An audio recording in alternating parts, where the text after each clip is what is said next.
இது மகிமை நேரம். பிதாவாகிய தேவனாலும் கர்த்தராகிய இயேசு கிறிஸ்துவினாலும் உங்கள் எல்லாருக்கும் கிருபையும் இரக்கமும் சமாதானமும் உண்டாவதாக. ஆதியாகமம் 49வது அதிகாரம் 22வது வசனம். யோசேப்பு கனிதரும் செடி, அவன் நீரூற்று அண்டையில் உள்ள கனிதரும் செடி, அதன் கொடிகள் சுவரின் மேல் படரும். வில்வீரர் அவனை மனமடிவாக்கி அவன் மேல் எய்து அவனை பகைத்தார்கள். ஆனாலும் அவனுடைய வில் உறுதியாக நின்றது. அவன் புயங்கள் யாக்கோபுடைய வல்லவரின் கரங்களால் பலத்தன. இதனால் அவன் மேய்ப்பனும் இஸ்ரவேலின் கன்மலையுமானான்.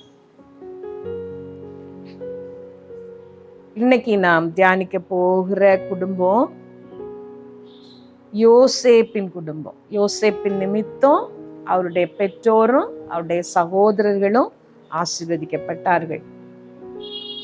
யோசேப்பின் குடும்பம் ஆசீர்வதிக்கப்படுவதற்கு யோசேப்பிடத்திலே காணப்பட்ட குணாதிசயங்களை நாம் பார்க்க போகிறோம். யோசேப்பு தகப்பனுக்கு பிரியமான செல்லமான மகன். அவர் வாழ்ந்த வாழ்க்கையிலிருந்து அவர் வேறு இடத்திற்கு எடுத்து செல்லப்பட்டார். வலுக்கட்டாயமாக அவர் எடுத்து செல்லப்பட்டார். தகப்பனாரை விட்டு பிரிந்து, சகோதரர்களை விட்டு பிரிந்து அந்நிய தேசத்திலே அவர் பரதேசியாக இருக்கும்படி அவருடைய வாழ்க்கை அமைந்தது. ஆனால் அந்த வாழ்க்கையிலே அவர் குறை கண்டுபிடித்து கொண்டு இருக்காமல் கர்த்தரோடு ஒரு வாழ்க்கை வாழ்ந்தார். வேதத்திலே நாம் பார்க்கும் பொழுது முதலாவது அவர் பொய் குற்றம் சாட்டப்பட்டு சிறையிலே அடைக்கப்படுகிறார். அவர் செய்யாத குற்றத்திற்காக அவர் தண்டனை ஏற்று சிறைச்சாலையிலே அடைக்கப்படுகிறார்.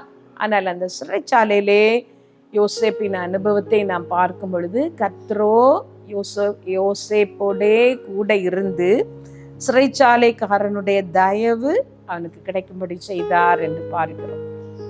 பழைய காலத்தை நினைத்து புலம்பிக் கொண்டிராமல், ஐயோ இப்படி ஆயிற்றே என்று சொல்லி கொண்டிராமல் கர்த்தரோடு வாழ்கிற ஒரு வாழ்க்கையை இந்த யோசேப்பு தெரிந்து கொண்டார். அவருடைய வாழ்க்கையிலே பயங்கரமான புசல் அடித்தது.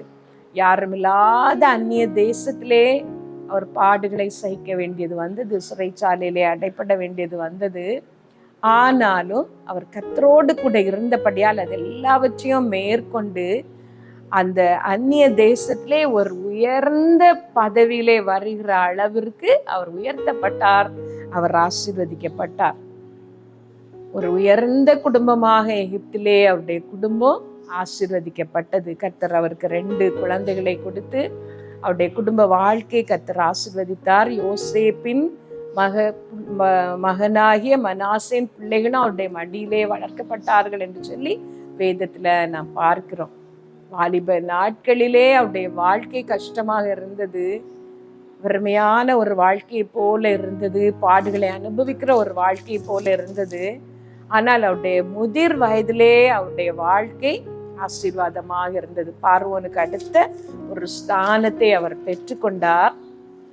அவருடைய சந்ததியை கண்டு அவருடைய பேர குழந்தைகளை மடியிலே வளர்க்கிற ஒரு ஆசீர்வாதத்தை யோசேப்பு இருந்த காலம் வரைக்கும் இந்த இஸ்ரவேல் ஜனங்களுக்கு கூட எகிப்திலே ஒரு நல்ல பெயர், ஒரு நல்ல சுதந்திரம் இருந்தது என்று சொல்லி நான் பார்க்கிறோம். அவ்வளவு அவர் ஆசீர்வதிக்கப்பட்டார். யோசேப்பு அப்படி ஆசீர்வதிக்கப்படுவதற்கு, யோசேப்பின் குடும்பம் அப்படி ஆசீர்வதிக்கப்படுவதற்கு அவரிடத்திலே நாம் பார்க்கும் பொழுது விலை உயர்ந்த குணங்கள் அவரிடத்திலே காணப்பட்டது. மகா துரோகம் செய்த அவருடைய சகோதரர்களை அவர் மனப்பூர்வமாக மனதார அவர் மன்னித்தார் என்று சொல்லி நாம் பார்க்கிறோம். ஆதியாகமம் 42வது அதிகாரம் 21வது வசனத்திலே நாம் பார்க்கும் பொழுது, நம்முடைய சகோதரனுக்கு நாம் செய்த துரோகம் நம்மேல் சுமந்தது. அவன் நம்மை கெஞ்சி வேண்டிக் கொண்ட போது அவனுடைய மன வியாகுலத்தை நாம் கண்டும் அவனுக்கு செவி கொடாமல் போனோமே, ஆகையால் இந்த ஆபத்து நமக்கு நேரிட்டது என்று ஒருவரை ஒருவர் பார்த்து சொல்லி கொண்டார்கள். யோசேப்பின் சகோதரர்கள் யோசேப்பை பற்றி சொன்ன ஒரு காரியம், கெஞ்சி கேட்ட பொழுது அவனுடைய ஆத்ம வியாகுலத்தை நாம் கண்டும் நாம் அவனுக்கு இறங்கவில்லை, அதனால்தான் இந்த பாடு வந்தது என்று சகோதரர்கள் சொல்லுகிறார்கள். அப்படியானால் யோசேப்பு அந்த குழியிலே தூக்கி போடப்படும் பொழுது சகோதரர்களிடம் அவர் கெஞ்சி இருக்கிறார், என்னை தயவு செய்து இந்த இஸ்மவேலரிடம் விற்று போடாதிருங்கள் என்று சொல்லி ஆத்ம வியாகுலத்தோடு அவர் கேட்கிறார். சகோதரனுக்கு செய்த துரோகம் செய்கிற சகோதரர்கள், மகா துரோகம் செய்த அந்த சகோதரர்களை மனதார மன்னிக்கிற ஒரு குணம் இந்த யோசேப்புக்கு இருந்தது. மனதார அவர் மன்னித்தார். என்னை நீங்கள் விற்று போட்டதை பற்றி நீங்கள் கவலைப்பட வேண்டாம், ஜீவரட்சணை செய்யும்படிக்கு கர்த்தர் என்னை உங்களுக்கு முன்னே இங்கே எகிப்து தேசத்திற்கு அனுப்பினார் என்று சொல்கிறார். அதை அவர் நன்மையாக கண்டு கொண்டார். அந்த துரோகத்தை நன்மையாக அவர் கண்டு கொண்டார். அந்த வேதனை பாடுகளை அவர் நன்மைக்காக என்று கண்டு கொண்டார். அப்படிப்பட்ட ஒரு இருதயம் இருக்கும் பொழுதுதான் கர்த்தர் நம்மோடு கூட இருக்க முடியும். அதோடு கூட அவரிடத்திலே நான் பார்க்கிற ஒரு நல்ல சுபாவம், ஒரு சகோதரர்களை நேசிக்கிற ஒரு இருதயம் அவருக்கு இருந்தது. ஒரு பந்தம், நம்முடைய சகோதரர்கள் என்று சொல்லுகிற அந்த உறவு அவருக்கு இருந்தது. தன்னுடைய சகோதரர்களை பார்த்த உடனே அவருடைய உள்ளம் பொங்கினபடினால் அவர் அறையிலே போய் அழுதார். துரோகம் செய்த சகோதரர்கள் இரக்கம் கேட்டு வந்திருக்கிறார்கள், உங்களுக்கு எல்லாம் ஒன்றும் தர முடியாது, போங்கள் என்று சொல்ல ஒரு நிமிடம்தான். சகோதரர்கள் ஒன்றும் கண்டுபிடிக்க மாட்டார்கள், இவன் தான் அந்த யோசேப்பு என்று சொல்லி எளிதாக துரத்திருக்கலாம். ஆனா அவருடைய இருதயம் பொங்குகிறது, துரோகம் செய்த ஐயோ நம்முடைய சகோதரர்கள் என்று சொல்லி. அதே போல தன்னுடைய சகோதரர்களை கட்டி கொண்டு வெகு நேரம் அவர் அழுகிறார். இந்த ஒரு பந்தம், ஒரு அன்பு அவருக்கு இருந்தது. ஆங்கிலத்திலே ஒரு பழமொழி உண்டு, blood is thicker than water என்று சொல்லி. எவ்வளவுதான் இருந்தாலும் நம்முடைய சகோதரர்களுக்கு நம்ம மீது ஒரு அன்பு உண்டு. நம்முடைய குடும்பம், நம்முடைய சகோதரர்கள் என்கிற ஒரு அன்பு நமக்கு இருக்க வேண்டும். அவர்கள் துரோகம் செய்து கொண்டே இருந்தாலும் அதை கர்த்தர் பார்த்து கொள்வார். அதற்குரிய பலனை ஆண்டவர் நமக்கு தருவார். நமக்கு ஒரு அன்பு அவர்கள் மேல் இருக்க வேண்டும். அந்த ஒரு உள்ளன்பு, சகோதர சிநேகம் இருக்கும் பொழுது கர்த்தர் ஆசீர்வதித்தது மாத்திரம் இல்ல, கனிதரும் செடியாக ஆண்டவர் யோசேப்பை உயர்த்தினார். இதை கேட்கிற நீங்களும் கூட ஆண்டவரிடத்திலே கேளுங்கள். நீங்களும் உங்கள் சகோதரர்களால் அற்ப ஒரு சொத்திற்காக, ஒரு அடி நிலத்திற்காக, கொஞ்சம் பணத்திற்காக நீங்கள் ஏமாற்றப்பட்டிருக்கலாம், உங்களை ஏமாற்றி இருக்கலாம்.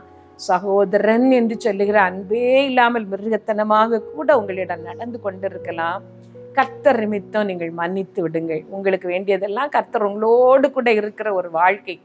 யோசேப்பு அப்படி மன்னித்ததினால்தான் கர்த்தர் அவரோடு கூட இருந்தார். உங்கள் வாழ்க்கையின் பாடுகளை, துன்பங்களை, கஷ்டங்களை எல்லாம் அது என்னவோ கஷ்டம் என்று சொல்லிக்கொண்டே இராமல் அது கர்த்தர் அனுமதித்தது உங்களை உயர்த்தும்படியாய், அவருடைய வல்லமை உங்களுக்கு வெளிப்படுத்தும்படியாய். யார் உங்களை கைவிட்டாலும் அவர் உங்களை கைவிட மாட்டார் என்பதை உங்களுக்கு காண்பிக்கும்படியாய் கர்த்தர் அனுமதித்த பாடுகளாகவே உங்கள் சகோதரர்களை, உங்களுக்கு துரோகம் செய்தவர்களை மன்னித்து விடுங்கள். அதே போல இன்னொரு காரியம் நான் சொல்லுகிறேன், உங்கள் சகோதரர்களோடாவது, உங்களுக்கு அருமையானவர்களோடாவது கொஞ்சம் நிலத்திற்காகவும் பணத்திற்காகவும் நீங்கள் இப்பொழுது சண்டை போட்டு கொண்டு இருக்கிறீர்களானால் அதை விட்டு விடுங்கள். அந்த பணத்தை விட, அந்த நிலத்தை விட உங்களுக்கு முக்கியம் உங்கள் சகோதரர்களோடு கூட உள்ள உறவு.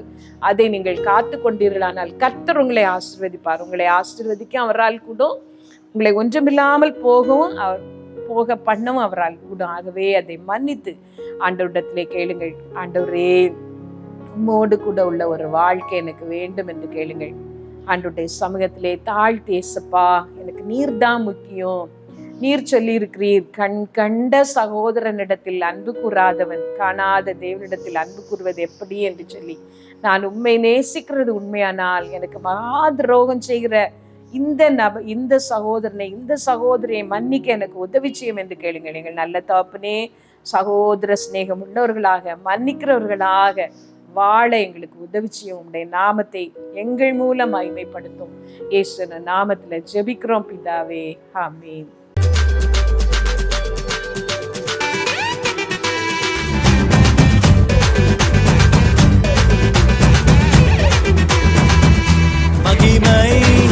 மகிமை